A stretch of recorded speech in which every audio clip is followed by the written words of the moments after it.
So I've just done a little bit of a move around with a couple of the males, and what I've decided tonight is that I'm going to use this tank predominantly for a grow out tank for males, but I've got some females in there that aren't black Moscows. So there's a couple of delta females in there, and there's the blue Moscow, as you can see there. This guy is actually, you can't see it very well on this video, but he's quite blue compared to these, which are the offspring of true black Moscows, and these are only I think, let me think, these two are, we reckon, about 12 weeks old now.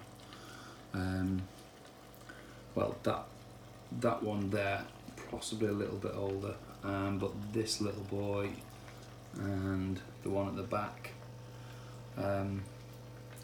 they're 12 weeks old. So I'm going to start adding males to this. I've got a couple of females in there, as I say, that aren't really important to the breeding program. So, and you may actually notice that in there, let me see if I can spot any. There's a couple of cories in there. I always keep 2 cories in each tank. These are Sturbies, Coreodorus. I just find they're great for stirring up the bottom and keeping it clean, so I always keep a tab in there for them. But there's fry in there from these big females, and I like to, even though I'm not using them in the breeding program, I like to have males in with females, and then as I decide which of the males are the strongest and which ones I want to use, then I'll pick them out for into the breeding tanks. And above here I've got a couple of the well, this is the tank's actually called a beta trio, or beta trio, and I just keep different babies in here. So at the moment, this changes through the week really. I do move them around a lot. So on the left hand side I've got females, and they're now two drops actually. So I've got some of them are approaching 8 weeks old, and some of them are only about 4 or 5 weeks old. And there's some randoms in the middle that at the moment I'm not overly sure what's in the middle, so I need to check that. And also the very small fry can swim through between each tank because the water cycles through all 3. But I'm not bothered about that because they're only usually the 1 and 2 week old ones. They do all survive in here, nothing gets eaten in here because nothing's really any size.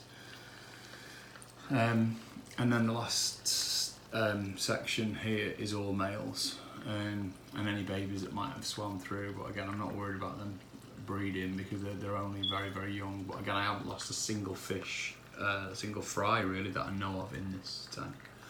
Well, I've got some lovely males coming through in here, and you might be able to see some of them there. They're very easy to sex I find from about 3 or 4 weeks old, once you can see the gravid spot. And that bottom, especially with black Moscows, what I find is the around the gonopodium, the fin there just shows a lot more pointed, and they show up really easily as males. So yeah, in this room, that's the setup that I've got. Guppy grass in every one, always helps. Trying to limit anything else in there and keep the tanks really, really clean. So I do obviously I do weekly water changes, but I do gravel vac quite often, probably more than I should really.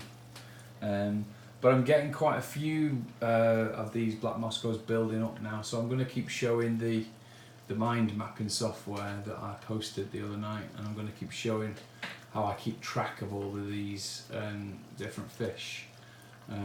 Because obviously the amount that I'm getting now is it's any minute now. By Christmas I think I'm going to be overrun, and I'm going to have to start selling.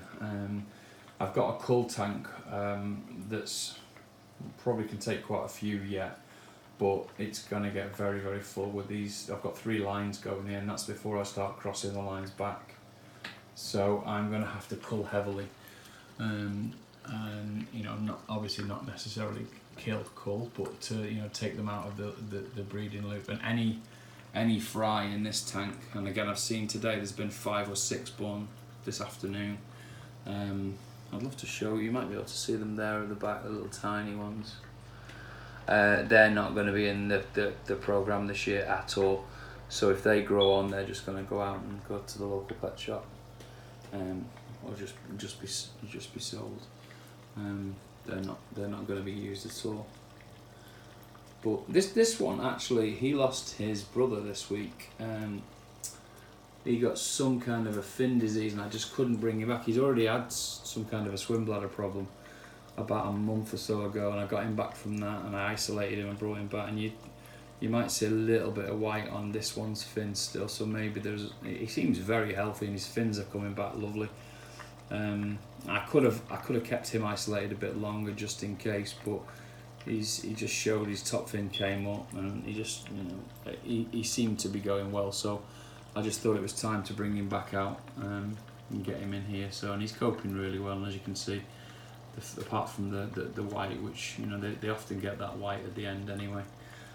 His fins are repairing now, and he seems to be enjoying his time with these females. And I definitely find having them in with at least, it's not fair if there's tons of males and only one female, but I'm finding that having a female around gives them the will to live really. And that's it for tonight, and I'll update later on in the week.